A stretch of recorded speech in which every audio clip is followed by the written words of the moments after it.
हरे कृष्ण। तो आज हम पुनः भूमिका को ही पढ़ने वाले हैं और भूमिका में अब बस थोड़ा-सा पोर्शन बचा हुआ है। तो आगे देखते हैं कि प्रभुपाद जी क्या लिखते हैं। कल तक हम देखे कि जिस प्रकार आप अंत समय में जिस चीज़ का स्मरण करते हैं, आप आपके आगे आगे आने वाले जन्म में आप वही बन जाते हैं। मतलब वही जीवन आपको हासिल होता है। तो जैसा कि आप स्क्रीन में देख सकते हैं कि अतएव भगवद गीता में कहा गया है कि यम यम वापि स्मरन् अभावम् त्यजत्यन्ते कलेवरम् तं तमेवैति कौन्तेय सदा तद्भाव भावतहि। अर्थात कि जो अपने ही शरीर को त्यागते समय मनुष्य जिस जिस भाव का स्मरण करता है वो अगले जन्म में उस भाव को निश्चित रूप से प्राप्त हो जाता है। यहाँ पे भगवान स्वयं कहते हैं और ये आपको 8वीं अध्याय में श्रीमद् भगवद गीता में दिखेगा ये श्लोक। अब यहाँ पे आगे प्रभुपाद जी लिखते हैं, जैसे कि आप लोग देख सकते हैं कि जीवन में हम या तो भौतिक या आध्यात्मिक शक्ति के विषय में सोचने का आदी हैं। अब हम अपने विचारों को भौतिक शक्ति के आध्यात्मिक शक्ति में किस प्रकार ले जा सकते हैं। अब हम सब तो भौतिक चीजों में सोचने का आदी हैं, हम हमेशा से भौतिक चीजें को ही सोचते आए हैं। अब इस अपने थॉट्स को, अपने विचार को भौतिक से आध्यात्मिक में कैसे ले जा सके, इसके बारे में प्रभुपाद जी लिखते हैं कि ऐसे बहुत से साहित्य हैं तथा यथा समाचार पत्र पत्रिकाएं उपन्यास आदि जो हमारे विचार को भौतिक शक्ति से भर देते हैं। बहुत सारे उपन्यास ऐसे हैं, बहुत सारे पुस्तक ऐसे हैं जिससे हम भौतिकता में और ज्यादा फंसते रहते हैं और हमारे विचार में और ज्यादा भौतिक चीजें आती रहती है। इस समय हमें ऐसे साहित्य में लगे अपने चिंतन का वैदिक साहित्य की ओर मुड़ना होगा। अब हमें अपना चिंतन को यहाँ से वैदिक साहित्य की ओर मुड़ना होगा। तो वो महर्षियों ने उन अनेक वैदिक ग्रंथ लिखे हैं। यथा पुराण, ये पुराण कल्पना प्रसूत नहीं है अपितु ऐतिहासिक लेख है। चैतन्य चरितामृत में निम्नलिखित कथन है। महर्षियों ने कई सारे पुराण और कई सारे उपनिषद लिखे हुए हैं। मतलब ये मन से लिखा गया कोई काल्पनिक कहानी नहीं है, ये कल्पना प्रसूत नहीं है अपितु ये ऐतिहासिक लेख है।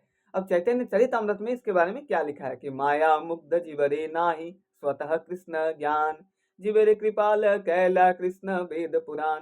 अर्थात अर्थात कि कृष्ण का ज्ञान से, कृष्ण वेद और पुराण से ही आदमी को माया से मुक्त हो सकता है, आदमी माया से मुक्त हो सकता है। देखिए, भुलक्कड़ जीवों या बद्ध जीवों ने परमेश्वर के साथ अपने संबंध को भुला दिया है, ऐसा प्रभुपाद जी लिखते हैं। और वे सब भौतिक कार्यों के विषय में सोचने में मग्न रहते हैं। ये बात तो सही है उनका। इनकी चिंतन शक्ति को आध्यात्मिक आकाश की ओर मोड़ने के लिए ही कृष्ण द्वैपायन व्यास के प्रचुर वैदिक साहित्य किया है। सर्वप्रथम उन्होंने वेद के 4 विभाग किए, फिर उन्होंने उनकी व्याख्या पुराणों में की और अल्पज्ञों के लिए उन्होंने महाभारत की रचना की। महाभारत में ही भगवद गीता दी हुई है। अर्थात कि सबसे पहले वो 4 वेद बनाए, उसके पश्चात वो लोग क्या किए, मतलब प्रभु क्या किए, वो महाभारत की रचना की। इसके पश्चात वहां से महाभारत की रचना हुई और महाभारत से हमें भगवद गीता का ज्ञान प्राप्त हुआ। तत्पश्चात वैदिक साहित्य के सार वेदांत सूत्र में दिया गया है और भावी पथ प्रदर्शन के लिए उन्होंने वेदांत सूत्र का सहज ही भाष्य कर दिया जो श्रीमद् भागवतम कहलाता है। श्रीमद् भागवतम में आपको पूरी कृष्ण भगवान के जीवन के बारे में सब कुछ पता चल जाएगा। हमें इन वैदिक ग्रंथों के अध्ययन में अपना चित्त लगाना चाहिए। जिस प्रकार भौतिकवादी लोग नाना प्रकार के समाचार पत्र पत्रिकाएं तथा अन्य सांसारी साहित्य को पढ़ने में ध्यान लगाते हैं, उसी तरह हमें भी व्यासदेव द्वारा प्रदत्त साहित्य के अध्ययन में ध्यान लगाना चाहिए।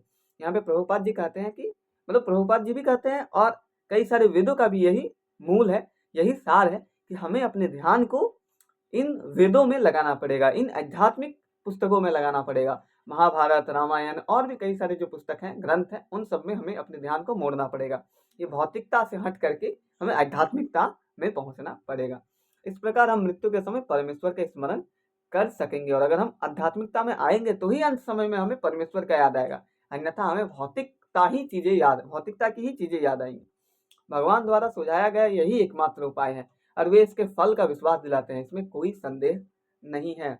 अगर आप अंत समय में प्रभु का स्मरण कर लेते हैं तो इसका फल पाने में आपको कोई संदेह नहीं है, ये आपको एकदम मिलना ही है।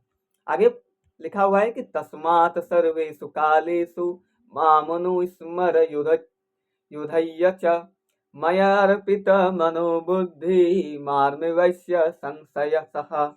देखिए, इसलिए हे अर्जुन, तुम्हें कृष्ण रूप में सदैव मेरा चिंतन करो और साथ ही अपने युद्ध कर्म करते रहो। अर्थात आप सदैव प्रभु का चिंतन कीजिए, उसके साथ साथ अपने कर्तव्य को करते रहिए। अपने कर्मों को मुझे समर्पित करके तथा अपने मन एवं बुद्धि को मुझमें स्थिर करके तुम निश्चित रूप से मुझे प्राप्त कर सकोगे। यहाँ पर प्रभु स्वयं कहते हैं कि आप प्रभु को कैसे प्राप्त कर पाएंगे। प्रभु अर्जुन को कहते हैं, लेकिन ये हम सबको भी वो कहते हैं कि अपने मन को, अपने चित्त को भगवान में स्थिर करना है और अपने कर्म को करते जाना है, तो ही आप प्रभु तक पहुंच पाएंगे। वे अर्जुन से उसके कर्म वृत्ति को त्याग कर केवल अपना स्मरण करने के लिए नहीं कहते। अब प्रभुपाद जी समझाते हैं कि वो अपना कर्म को त्याग करके सिर्फ और सिर्फ अपना ही स्मरण करने के लिए भगवान नहीं कहते हैं। देखिए, भगवान कभी भी कोई अव्यवहारिक बात को परामर्श नहीं देते। इस जगत में शरीर के पालन हेतु मनुष्य को कर्म करना होता है। कर्म के अनुसार मानव समाज में 4 वर्णों में विभाजित है, ब्राह्मण, क्षत्रिय, वैश्य तथा शूद्र। यहाँ पे प्रभुपाद जी कितनी अच्छी बात कहते हैं कि मनुष्य को अपने शरीर को चलाने के लिए कर्म तो एकदम करना ही होता है, और ये कर्म के हिसाब से हम 4 वर्णों में विभाजित हैं, ब्राह्मण, क्षत्रिय, वैश्य और शूद्र। आप सब सुने होंगे। ब्राह्मण अथवा बुद्धिमान वर्ग एक प्रकार का कार्य करता है, क्षत्रिय या प्रशासक वर्ग दूसरी तरह का कार्य करता है। इसी प्रकार वर्णिक वर्ग तथा श्रमिक वर्ग भी अपने अपने कर्तव्यों का पालन करते हैं। मानव समाज में चाहे कोई श्रमिक हो, वणिक हो, प्रशासक हो या किसान हो, या फिर चाहे वह सर्वोच्च वर्णों का तथा साहित्यिक हो, वैज्ञानिक हो या धर्मशास्त्रज्ञ हो, उसे अपने जीवन यापन के लिए कार्य करना होता है। हम सबको अपने अपने जिंदगी, अपने अपने जीवन को यापन करने के लिए, बिताने के लिए कार्य तो करना ही पड़ता है। अतएव भगवान अर्जुन से कहते हैं कि उसे अपनी वृत्ति का त्याग नहीं करना चाहिए, अपितु वृत्ति में लगे रहकर कृष्ण का स्मरण करना चाहिए। माम स्मरण मतलब मेरा स्मरण करो और अपने कार्य को भी करते रहो। यदि वह जीवन संघर्ष करते हुए कृष्ण का स्मरण करने का अभ्यास नहीं करता तो वह मृत्यु के समय कृष्ण का स्मरण नहीं कर सकेगा। अर्थात आप अगर जीवन को जीते जीते, जीवन में संघर्ष करते करते प्रभु का स्मरण नहीं कर पाए तो ये गारंटेड है कि आप मृत्यु के समय भी भगवान का स्मरण नहीं कर पाएंगे। भगवान चैतन्य भी यही उपदेश देते हैं। उनका कथन है कि कीर्तनीय सदा हरि। मनुष्य को चाहिए कि भगवान के नामों का सदैव उच्चारण करने का अभ्यास करें, ऐसा भगवान चैतन्य भी कहते हैं। और प्रेमानंद जी महाराज से भी आप सब सुने होंगे कि भगवान का नाम ही परम धाम है। देखिए आगे लिखते हैं कि भगवान के नाम तथा भगवान अभिन्न है। अभिन्न मतलब अलग नहीं है, भगवान का नाम और भगवान दोनों अलग नहीं है। उसी प्रकार अर्जुन को भगवान की शिक्षा की मेरा स्मरण करो तथा चैतन्य का ये आदेश भगवान कृष्ण के नामों का निरंतर कीर्तन करो, एक ही है, इनमें कोई अंतर नहीं है, क्योंकि कृष्ण तथा कृष्ण के नाम में कोई अंतर नहीं है। चरण दशा में नाम तथा नामी में कोई अंतर नहीं होता। अतएव हमें 24 घंटे भगवान के नामों का कीर्तन करके उनके स्मरण का अभ्यास करना होता है और अपने जीवन को इस प्रकार ढालना होता है कि हम उन्हें सदा स्मरण करते रहें। अर्थात हमें अपने जीवन को उस तरह ढालना पड़ेगा कि हर पल हर क्षण आपको प्रभु का स्मरण आता रहे।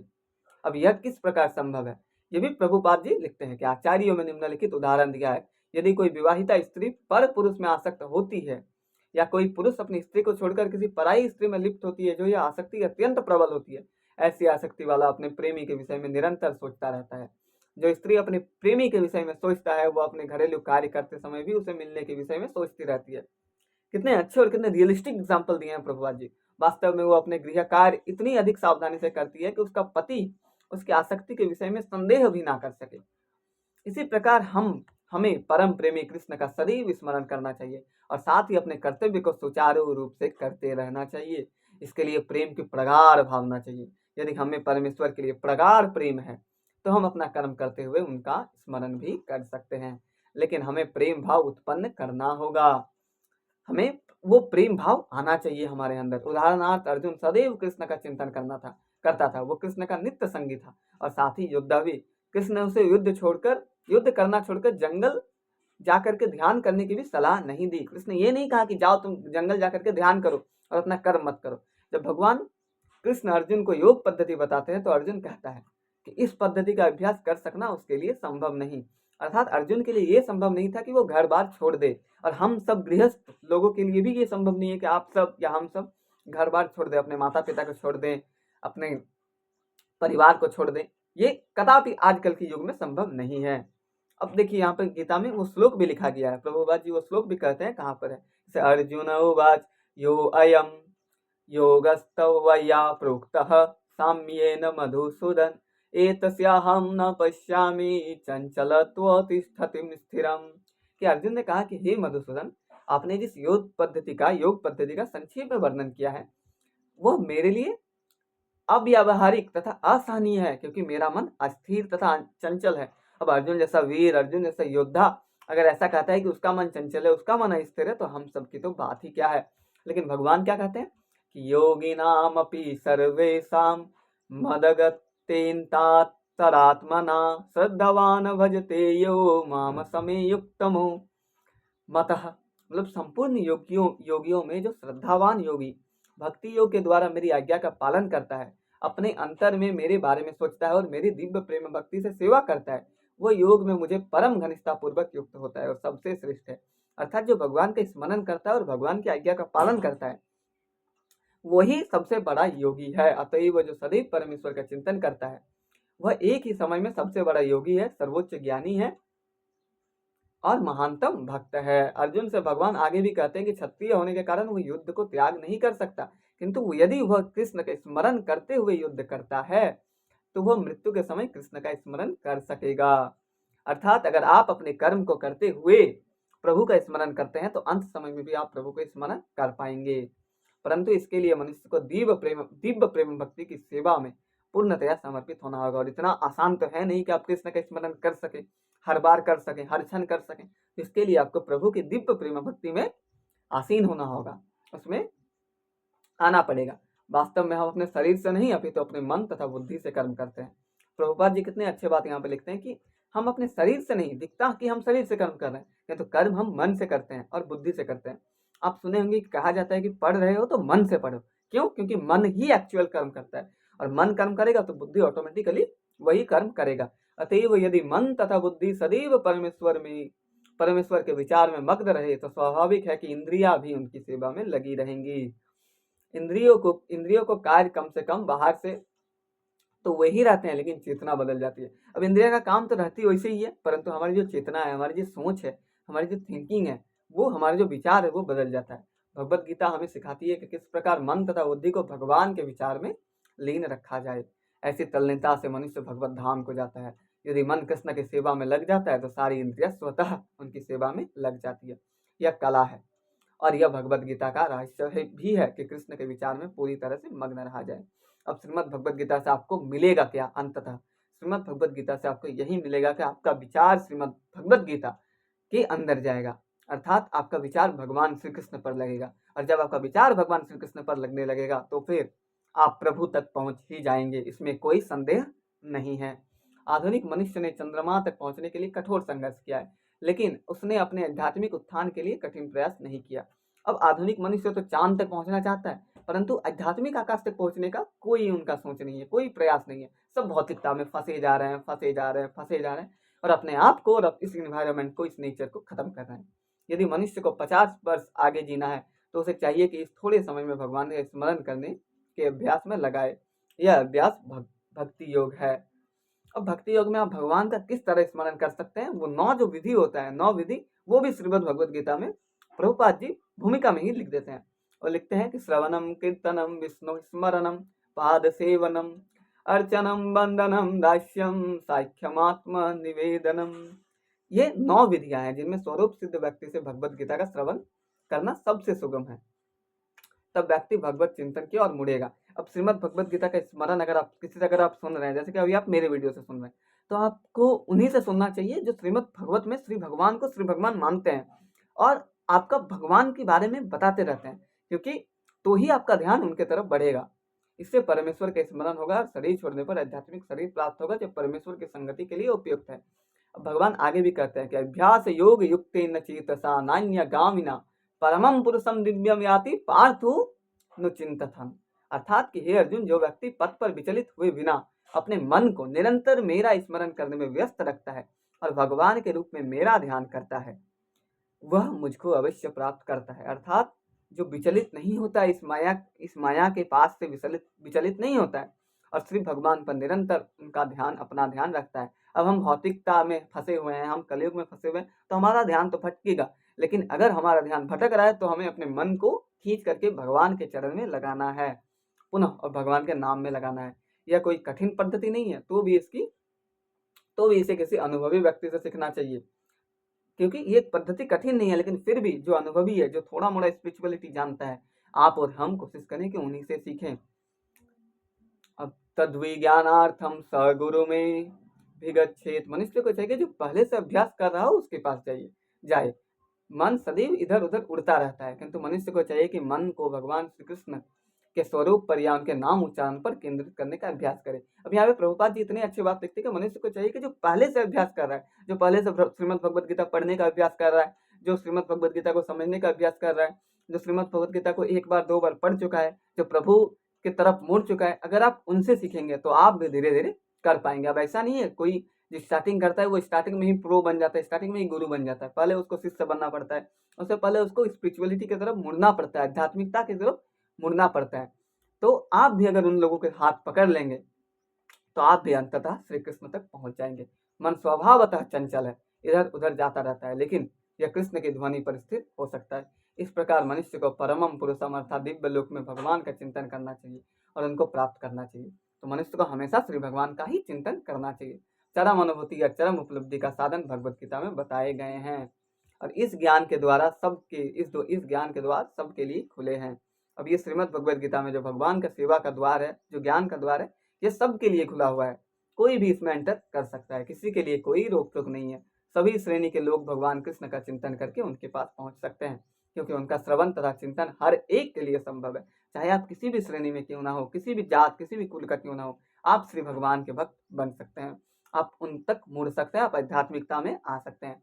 अब भगवान आगे भी कहते हैं कि मामी पार्थ व्यापिस्तृतिहा यो ये अपि सयुः पापयोनः स्त्रिय वैश्यास्तथा शूद्रास्ते पियांति पराम गति किम पुनर्ब्रह्मानः पुण्यवक्ता राजस्य तथा अनित्यमसुखम लोकमिमं प्राप्य भजस्य माम। अर्थात इस तरह भगवान कहते हैं वैश्य, पतिता स्त्री या श्रमिक अथवा अधम योनि को प्राप्त मनुष्य भी ईश्वर को पा सकता है। अर्थात अगर एकदम नीचे से नीचे वाला पापी भी हो वो भी भगवान को पा सकता है।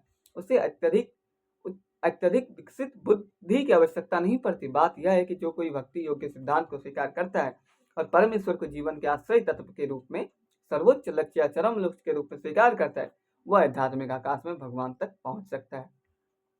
अर्थात जो भगवान को भगवान मानता है और भगवान की सेवा करता है, ये जो 9 विधियां हैं, श्रवणम कीर्तनम पाद सेवनम अर्चनम वंदनम दास्य आत्मनिवेदनम, ये जो है अगर ये आप कर पाते हैं तो आप श्री भगवान तक पहुंच सकते हैं। इन 9 विधियों में से अगर आप 4-5 भी कर सकते हैं तो भी आप श्री भगवान तक पहुंच सकते हैं। यदि कोई भगवत गीता में बताए गए सिद्धांतों को ग्रहण करता है तो वो अपने जीवन को पूर्ण बना सकता है और जीवन की सारी समस्याओं को स्थायी हल पाता है। यह भगवत गीता का सार सर्वस्व है। क्या है श्रीमद् भगवद गीता का सार? कि आपके जीवन में जितने प्रॉब्लम्स हैं वो सबको आप दूर कर सकते हैं, उन सब से आपको निपटने की शक्ति मिल सकती है। सारांश यह है कि भगवत गीता दिव्य साहित्य है जिसको ध्यान पूर्वक पढ़ना चाहिए। अब ऐसे नहीं कि आपका ध्यान कहीं और है और आप कहीं और से पढ़ रहे हैं, लेकिन आपको ध्यान पूर्वक श्रीमद् भगवद गीता को पढ़ना चाहिए।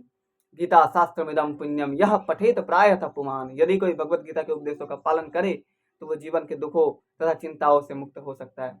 भय शोक आदि वर्जित है, अर्थात भय शोक आपका दूर हो जाएगा, वो जीवन के सारे भय से मुक्त हो जाएगा और उसका अगला जीवन आध्यात्मिक होगा।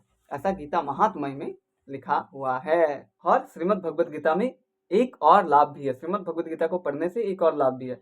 वो क्या है? यहाँ पर लिखा हुआ है गीताध्ययनशीलस्य प्राणायाम परशय च नवसन्ति हि पापानि पूर्वजन्म कृतानि च। यदि कोई भगवद गीता को निष्ठा तथा गंभीरता के साथ पढ़ता है तो भगवान की कृपा से उसके सारे पूर्व कर्म, पूर्व दुष्कर्मों के फल का उस पर कोई प्रभाव नहीं पड़ता। अर्थात अगर कोई श्रीमद् भगवद गीता को गंभीरता के साथ पढ़ता है तो उसका कोई भी पूर्व दुष्कर्म के फल जो है वो उसका कोई प्रभाव नहीं पड़ता। भगवान भगवद गीता के अंतिम अंश में जोर देकर कहते हैं, भगवान स्वयं कहते हैं अंतिम अंश में कि सर्वधर्मान्य परित्यज्य मामेकं शरणं व्रज अहम त्वां सर्व पापेभ्यः मोक्षयिष्यामि मा शुचः। अर्थात कि सारे धर्मों को छोड़ करके सर्वधर्मान्य परित्यज्य मामेकं शरणं व्रज, अगर कोई मेरे शरण में आता है, अहम त्वां सर्व पापेभ्यः मतलब मैं उसका सारे पापों को दूर कर देता हूँ, उसे मोक्ष तक लेकर के जाता हूँ। सब धर्मों को त्याग कर एकमात्र मेरे ही शरण में आओ, मैं तुम्हें समस्त पापों से मुक्त कर दूंगा, तुम डरो मत। इस प्रकार अपनी शरण में आए भक्त को का पूरा उत्तरदायित्व भगवान अपने ऊपर ले लेते हैं और उसके समस्त पापों को क्षमा कर देते हैं। अर्थात अगर आप अंततः भगवान के शरण में चल जाते हैं तो आपके सारे पापों को श्री भगवान क्षय कर देंगे, खत्म कर देंगे, जला देंगे। आगे लिखते हैं मलिन मोचनम पुंसाम जल स्नान दिने दिने सुकृद गीतामृत स्नानम संसार मलनाशनम। अर्थात मनुष्य जल में स्नान करके नित्य अपने को स्वच्छ कर सकता है, लेकिन यदि कोई भगवत गीता रूपी पवित्र गंगा जल में एक बार भी स्नान कर ले तो वह भवसागर की मलिनता से सदा सदा के लिए मुक्त हो जाता है।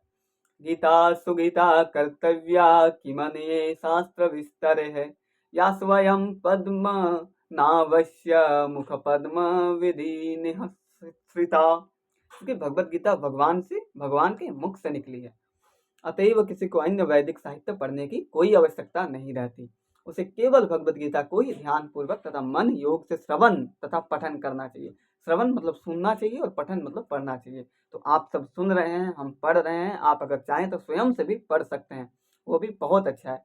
वर्तमान युग में लोग सांसारिक कार्यों में इतने व्यस्त हैं कि उनके लिए समस्त वैदिक साहित्य का अध्ययन कर पाना संभव नहीं रह गया, परंतु इसकी आवश्यकता भी नहीं है। अब वर्तमान युग में सब इतने बिजी हैं कि हम सब सारे वैदिक शास्त्रों को नहीं पढ़ पाएंगे, और इसकी आवश्यकता भी नहीं है। केवल एक पुस्तक भगवत गीता ही पर्याप्त है, क्योंकि यह समस्त वैदिक ग्रंथों का सार है और इसका प्रवचन भगवान ने किया है।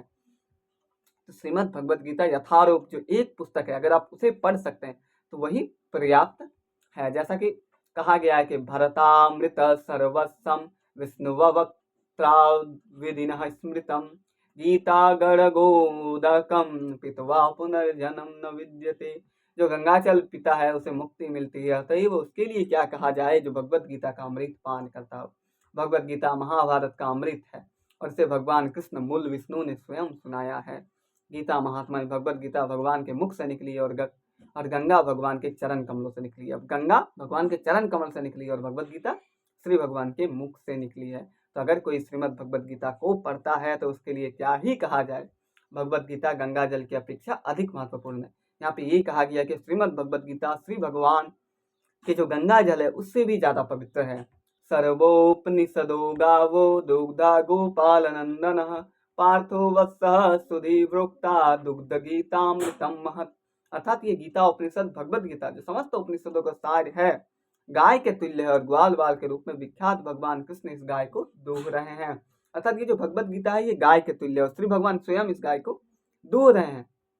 सारे विद्वान तथा शुद्ध भक्त भगवत गीता के अमृतमय दुग्ध का पान कर रहे हैं। अर्थात हम सब जो श्रीमद् भगवत गीता को सुन रहे हैं, पढ़ रहे हैं, उसके बारे में चर्चा सुन रहे हैं, वो सब यही अमृत का पान कर रहे हैं। आगे लिखते हैं कि एकम शास्त्रम देवकी पुत्र गीतम एको देवो देवकी पुत्र एव एको मंत्रस्य नामानि यानि कर्म कर्माप्यय कम तस्य देवस्य सेवा। अर्थात कि आज के युग में लोग एक शास्त्र, एक ईश्वर, एक धर्म तथा एक वृत्ति के लिए अत्यंत उत्सुक है। आज के युग में सब यही चाहता है कि एक भगवान मिल जाए, कोई एक भगवान पर हम अपना अनन्य चिंतन करें। तो वही एक भगवान है हमारे देव के पुत्र अर्थात श्री कृष्ण। और एक ही शास्त्र है और वो है भगवत गीता जो सारे विश्व के लिए हो। एक देव है वो है देव के पुत्र जो सारे विश्व के लिए है, और वो कौन है? श्री कृष्ण। एक ही मंत्र है वो है श्री भगवान का नाम, श्री भगवान का नाम का मंत्र जो कि है हरे कृष्ण कृष्ण कृष्ण हरे हरे, हरे राम राम राम हरे हरे। और हमारा हम सबका एक ही काम है, वो केवल क्या है? एक ही कार्य है, वो है भगवान श्री कृष्ण की सेवा करना। तो यही है पूरा श्रीमद् भगवत गीता का सार। आगे देख सकते हैं कि ये श्रीमद् भगवत गीता गुरु परंपरा से मिली हुई है। मतलब ये कोई ऐसा नहीं कि कोई भी आपको उठा करके श्रीमद् भगवत गीता लिख दिया है। ये जो श्रीमद् भगवत गीता आया है आप तक, ये जो पीडीएफ वर्जन हम पढ़ रहे हैं और मेरे पास हार्ड कॉपी भी है, तो ये जो हार्ड कॉपी वर्जन है श्रील प्रभुपाद जी का, मैं आपको दिखाना चाहूंगा। आप देख सकते हैं श्रील प्रभुपाद जी का जो श्रीमद् भगवत गीता यथारूप का हार्ड कॉपी है, तो ये भी कोई ऐसे ही नहीं आ गया है, ये पुस्तक गुरु परंपरा के बाद आई है। तो आप देख सकते हैं यहाँ पे गुरु परंपरा में सबसे पहले कौन है? सबसे पहले श्री कृष्ण जी हैं, उसके पश्चात ब्रह्मादेव, फिर नारद, फिर व्यास, फिर मध्व, फिर पद्मनाथ। इसी तरह लास्ट में 32 नंबर में हमारे एसी भक्ति वेदांत स्वामी प्रभुपाद है, जिनके द्वारा हमें ये श्रीमद् भगवत गीता मिला है। इसके पश्चात श्रीमद् भगवत गीता का प्रथम अध्याय प्रारंभ होता है, जो कि है कुरुक्षेत्र के युद्ध स्थल में सैन्य निरीक्षण। तो इस प्रथम अध्याय को हम नेक्स्ट सेशन में स्टार्ट करेंगे। तब तक के लिए हंसते रहें, मुस्कुराते रहें, भगवान कृष्ण का नाम जपते रहें और खुश रहिए। हरे कृष्णा।